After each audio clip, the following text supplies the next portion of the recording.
तमाम व्यस्तताओं से उन्होंने थोड़ा सा समय निकाला है, तो उनसे मेरे कुछ सवाल ये हैं। सर, हम तो ये कह रहे हैं कि आप और जग्यासी, सुना है पहले बड़े दोस्त हुआ करते थे, पारिवारिक दोस्त थे, अब तो देखते ही देखते राजनीतिक उसमें चले गए, इसके बारे में कुछ बताइए।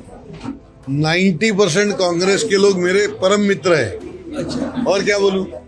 तो सुरेश जग्यासी को उसके छूटा तो नहीं है। जग्यासी परिवार और आपका परिवार, कुकरेजा परिवार बहुत नजदीक। मैं वही बता रहा, 90% कांग्रेसी परिवार मेरे परम मित्र है, तो उसमें वो भी आ गए। अच्छा, क्या कारण रहा कि वो इतनी घनिष्ठता होने के बावजूद भी आप लोग एक दूसरे के आमने सामने हो गए, बीते साल में? नहीं, देखिए, ये बड़ी इम्पोर्टेंट बात है।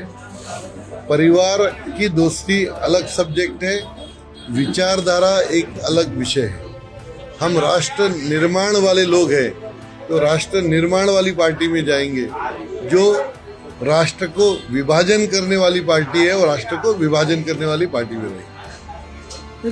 फिर भी एक बात है ना, आप सब लोग एक ही जगह के आए, उससे कोई विचारधारा का परिवर्तन क्यों हुआ? ये हृदय परिवर्तन का सब्जेक्ट नहीं है, ये विचारधारा की बात है। हम राष्ट्र निर्माण की पार्टी में हैं, वो राष्ट्र विभाजन वाली पार्टी में, तो ये डिफरेंस तो रहना ही है। अचानक ऐसा क्या हुआ कि एक दूसरे पे बड़े गहरे गहरे आरोप लगने लगे? नहीं, हमने तो कभी किसी के ऊपर आरोप लगाया नहीं। वो अभी बीच में कुछ फ्रॉड करके वीडियो को लेके आपकी तरफ से गया, फिर उनकी तरफ से कहा गया नगर से, तो आप इस बारे में क्या कहें? नहीं, देखिए, उन्होंने मुझे क्या कहा, मैंने आज तक उस पर टिप्पणी की नहीं है। और जो फ्रॉड का उनका वीडियो चला, वो मैंने कभी चलाया नहीं है। वो लोगों ने सुमोटो, कोई चैनल ने, जिन लोगों ने उन्होंने दिखाया कि ऐसा हुआ वैसा हुआ, चैनल वाले खुद जाकर उन लोगों से इंटरव्यू लिए और उन्होंने दिखाया। मेरा इसमें कोई रोल नहीं। मैं बड़ा पॉजिटिव आदमी हूँ, मेरे को ये सब चलता नहीं। मैं सीधे मेरे काम की बात करता हूँ। मैंने आदरणीय सुरेश जग्यासी साहब के लिए एक अपशब्द कभी बोला नहीं। चाहे लोग कितनी भी मेरे लिए टीका टिप्पणी करें, मैं किसी के लिए भी बुरा बोलता नहीं, क्योंकि मैं पॉजिटिव व्यक्ति हूँ, पॉजिटिव काम करने के लिए यहाँ आया हूँ। जीत और हार के बाद क्या आप लोग फिर से कभी उतने ही पारिवारिक दोस्त रहेंगे? नहीं, इसके पहले भी जीत और हार का फैसला हो चुका है। हमारा हमेशा पॉजिटिव रवैया रहा है, आगे भी रहेगा। आदरणीय सुरेश भाई पॉजिटिव रखेंगे तो जरूर पॉजिटिव होगा, मेरे हाथ में वो नहीं है। अब 2 सवाल वार्ड के, कि वार्ड में पिछले 9 साल से जो कामकाज हुए उसका आपने एक बड़ा शानदार पोस्टर निकाला है, लेकिन इसके बावजूद भी कुछ लोग कह रहे हैं कि कुछ समस्याएं हैं, तो ये समस्याएं बाकी क्यों रही हैं? गडकरी साहब कहते हैं, आसमान फटा है, समस्याओं का अंबार है। आप जितना काम करेंगे और समस्याएं आती जाएंगी। ये ऑनगोइंग प्रोसेस है, काम कभी खत्म होता नहीं, और ये ठीक भी है। मेरा प्रभाग तेजी से बढ़ने वाला प्रभाग है।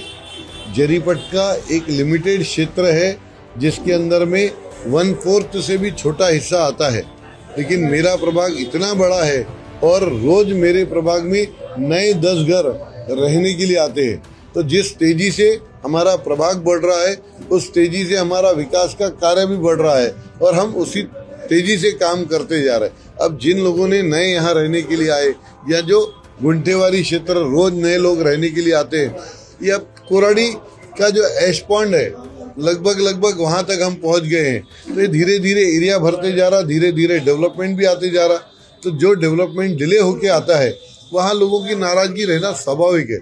लेकिन मेरा स्पष्ट आरोप है, यहाँ काम करने की जवाबदारी आदरणीय विधायक नितिन राउत साहब की है, क्योंकि हम पिछले 4 साल से नगर सेवक नहीं है। नगर सेवक न रहते हुए भी हमने इस पूरे क्षेत्र को न्याय देने का काम माननीय मुख्यमंत्री जी, माननीय पालक मंत्री जी के माध्यम से किया है, और आगे भी ये काम हमारा शुरू रहेगा। हमारे एरिया में समता नगर है, वह भी तेजी से विकसित होने वाला क्षेत्र है। वहाँ पर भी भर कर काम करने का हमने प्रयास किया है। मैं तो आपको यह बताना चाहता हूँ कि पिछले 1 साल में जब महाराष्ट्र में देवेंद्र जी तीसरी बार मुख्यमंत्री बने, हमने लगभग उत्तर नागपुर के लिए 20 करोड़ रुपए की मंजूरी लाई।